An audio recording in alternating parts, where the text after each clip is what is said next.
علامہ اقبال آپ فرماتے ہیں کہ جب میں لندن میں وکالت کرتا تھا نا تو ایک بی بی میرے پاس آیا کرتی تھی چھوٹے موٹے کیس کے سلسلے میں۔ ایک مرتبہ وہ آئی تو اس نے برقع پہنا ہوا تھا، حجاب اوڑھا ہوا تھا۔ اب یہ بات تو آپ کو پتا ہے کہ حجاب اوڑھنا اور برقع پہننا یہ مسلمانوں کی نشانی ہے، لیکن وہ عیسائی تھی۔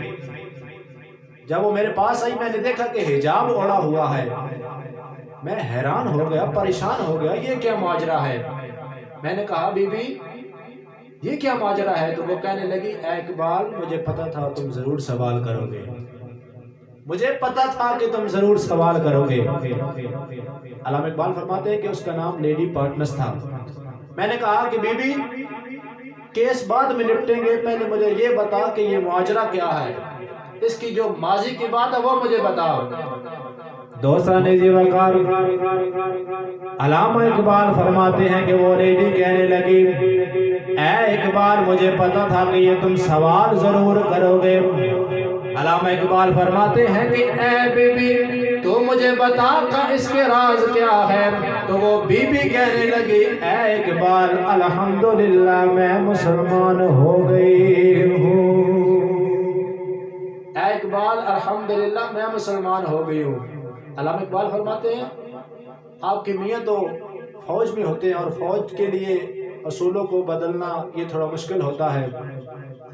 دوستان زیوکار علامہ اقبال فرماتے ہیں وہ کہنے لگی اے اقبال اس نے مجھے کیا کہنا تھا، الحمدللہ وہ مجھ سے پہلے کلمہ پڑھ کے مسلمان ہو گیا ہے۔ علامہ اقبال فرماتے ہیں کہ میں اتنا متجسس ہوا، میرا تجسس بڑھ گیا، میں نے کہا اے بی بی کیس بعد میں نپٹیں گے، پہلے مجھے یہ بتا کلمہ کیسے پڑھا، مسلمان کیسے ہوئی؟ وہ بی بی کہنے لگی اے اقبال تمہیں تو پتا ہے کہ اللہ تعالیٰ نے اتنا مال عطا کیا تھا، میرے میاں فوج میں بھرتی تھی، میں خود ہوٹل چلایا کرتی تھی، لیکن ہماری اولاد نہیں تھی، روزانہ کی ٹینشن ڈپریشن آ کے ہمارے سر پڑ جاتی۔ آپ فرماتے ہیں کہ میری وہ کہنے لگی میرے ہوٹل میں ایک بی بی کام کیا کرتی تھی، ایک بابا جی کام کیا کرتے تھے۔ ایک مرتبہ وہ آئے، میں کچھ لکھ رہی تھی، بابا جی جب میرے پاس آئے کہنے لگے میڈم 3-4 دن کی چھٹی چاہیے۔ میں نے کہا اے بابا خیریت تو ہے، کدھر جانا ہے؟ تو وہ بابا جی کہنے لگے اے بی بی میرا ایک بیٹا تھا وہ فوت ہو گیا ہے، میرا ایک بیٹا تھا وہ فوت ہو گیا ہے۔ تو وہ لیڈی پارٹنرز کہنے لگی کہ میں بڑی پریشان ہو گئی کہ اللہ تعالیٰ نے ایک ہی بیٹا تھا وہ بھی دیا تھا وہ بھی لے لیا، اب بابا جی کہاں جائیں گے؟ خیر وہ کہتی ہے کہ ہم نے اپنی گاڑی میں بٹھایا اور بابا جی کو گھر بھیج دیا۔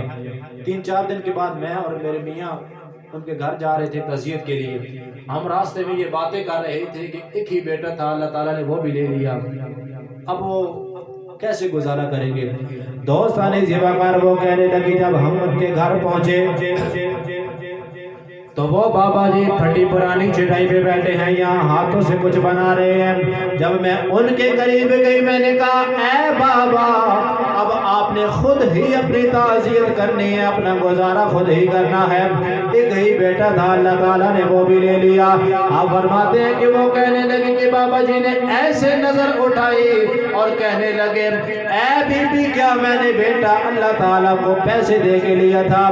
وہ پنجابی میں کہتے ہیں نا کہ کچھی بڑے تیتا بھی ہو دیئے یہ پکی بڑے تیتا بھی ہو دیئے، میں اللہ کی رضا پہ بڑا ہی راضی ہوں، میں اللہ کی رضا پہ بڑا ہی راضی ہوں۔ آپ فرماتے ہیں وہ کہنے لگے کہ بابا جی نے کہا کہ اے بی بی انشاءاللہ میں 3-4 دن کے بعد واپس آ جاؤں گا۔ اب وہ 3-4 دن کے بعد واپس آ گئے، کچھ عرصہ گزرا پھر میرے پاس آئے اور کہنے لگے اے بی بی مجھے 3-4 دن کی چھٹی پھر چاہیے۔ میں نے کہا بابا جی اب خیریت ہے؟ تو بابا جی کہنے لگے وہ میری جو بہو ہے اسے بھی ہارٹ اٹیک ہوا ہے، وہ بھی فوت ہو گئی ہے۔ آپ فرماتے ہیں وہ کہنے لگی کہ اب میں اتنی بیمار ہو گئی، اتنی پریشان ہو گئی کہ اب یہ بابا جی کیسے گزارا کریں گے؟ خیر ہم نے اپنی گاڑی میں بٹھایا، انہیں گھر بھیج دیا۔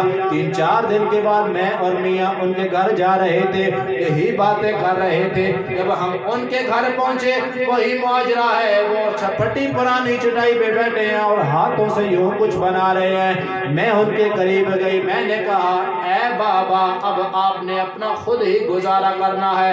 بیٹا تھا وہ بھی اللہ تعالیٰ نے لے لیا، ایک بہو تھی وہ بھی اللہ نے لے لی، اب آپ نے خود ہی گزارا کرنا ہے، کوئی نہیں آپ کا چولہا جلانے والا۔ تو بابا جی نے ایسے نظریں اٹھائی، آنکھوں میں نور کی چمک۔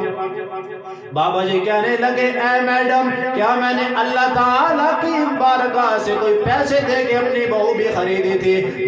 میرا بیٹا بغیر شادی کبھی تو فوت ہو ہی سکتا تھا نا۔ میں رب کی رضا پہ بڑا ہی راضی ہوں، انشاءاللہ 3-4 دن کے بعد میں واپس آ جاؤں گا۔ یہ میرا پوتا ہے 3-4 سال کا بھی ابھی سکول داخل ہوا ہے، جہاں میں اوپر کوارٹر میں رہتا ہوں یہ بھی میرے ساتھ رہے گا اور سکول میں داخل کروا دوں گا۔ وہ بی بی کہنے لگی ہم واپس آ گئے، کچھ دنوں کے بعد بابا جی بھی آ گئے، اپنے پوتے کو بھی ساتھ لے کر آ گئے۔ آپ فرماتے ہیں وہ کہنے لگی میں کبھی کبھی دیکھتی چبارے پہ چڑھ کے کہ بابا گھوڑا بنا ہے، پوتا سواری کر رہا ہے، لیکن اللہ کو کچھ اور ہی منظور تھا، اللہ کو کچھ اور ہی منظور تھا۔ ایک مرتبہ پوتا چھت پہ کھیل رہا ہے، اس کا پاؤں پھسلا، وہ منہ کے بل نیچے گرا، خون کے ساتھ لت پت ہو گیا۔ اب بابا جی نے اپنے ہاتھوں میں اٹھایا اور اسپتال کی طرف جا رہے ہیں۔ اسپتال بعد میں آئے، جناب اسرائیل پہلے آ گئے۔ جب فوت ہو گئے تو بابا جی نے اس کی آنکھوں پہ ہاتھ رکھا اور آنکھوں کو بند کیا اور پڑھا اِنَّا لِلَّهِ وَإِنَّا إِلَيْهِ رَاجِعُونَ۔ بابا جی نے پڑھا اِنَّا لِلَّهِ وَإِنَّا إِلَيْهِ رَاجِعُونَ، ہم تیرے ہی بندے اور تیری طرف ہی لوٹ کر جانا ہے۔ آپ فرماتے ہیں کہ بابا جی نے اس کی قبر کو کھودا، اس کو کفن دیا، اس کو دفن کر دیا، اب دعا بھی کر دی۔ آپ فرماتے ہیں کہ میں بابا جی کے پاس گئی اور کہا اے بابا اب آپ نے اپنا گزارا خود ہی کرنا ہے، اب آپ کا اس دنیا میں نام لینے والا کوئی بھی نہیں رہا۔ تو بابا جی نے کہا اے بی بی میں اللہ کی رضا پہ بڑا ہی راضی ہوں، میں اللہ کی رضا پہ بڑا ہی راضی ہوں، بلکہ میں تو پکا ہوا پھل ہوں، کچھ دنوں کے بعد میں بھی قبر میں جاؤں گا، اللہ تعالیٰ قبر میں میرے بیٹے سے بھی ملاقات کروائے گا، میری بہو سے بھی ملاقات کروائے گا، میرے پوتے سے بھی ملاقات کروائے گا۔ تو بی بی کہنے لگی میرا دل پھٹنے کو آ گیا، میرا کلیجہ پھٹنے کو آ گیا۔ میں نے کہا اے بابا یہ عشق و جنون کہاں سے ملتا ہے، یہ اتنا عشق کہاں سے ملتا ہے؟ تو بابا جی کہنے لگے تو نے بھی لینا ہے؟ میں نے کہا ہاں میں نے بھی لینا ہے۔ تو بابا جی کہنے لگے اگر تجھے یہ عشق و جنون چاہیے تو آ کملی والے آقا کا تو بھی کلمہ پڑھ لے۔